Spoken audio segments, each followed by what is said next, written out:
بسم الله الرحمن الرحيم. يسبح لله ما في السماوات وما في الأرض الملك القدوس العزيز الحكيم. هو الذي بعث في الأميين رسولا منهم يتلو عليهم آياته ويزكيهم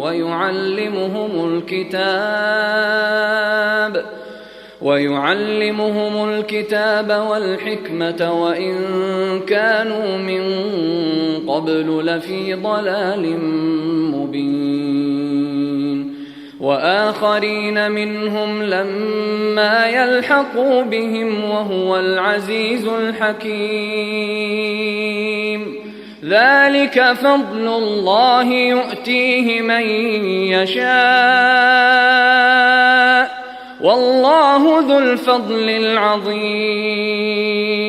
مثل الذين حملوا التوراة ثم لم يحملوها كمثل الحمار يحمل أسفارا بئس مثل القوم الذين كذبوا بآيات الله والله لا يهدي القوم الظالمين. قل يا أيها الذين هادوا إن زعمتم أنكم أولياء لله من دون الناس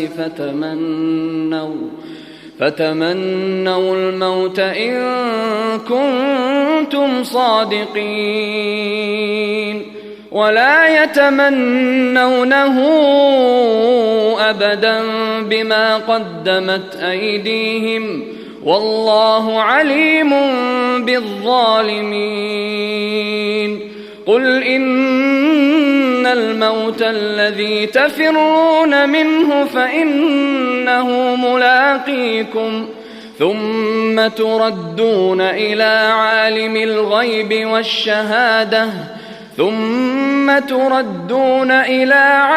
الغيب والشهادة فينبئكم بما كنتم تعملون. يا أيها الذين آمنوا إذا نودي للصلاة من يوم الجمعة فاسعوا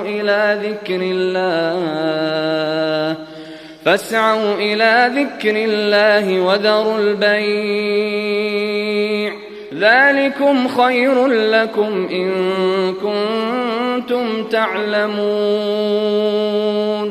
فإذا قضيت الصلاة فانتشروا في الأرض وابتغوا من فضل الله واذكروا الله كثيرا لعلكم تفلحون.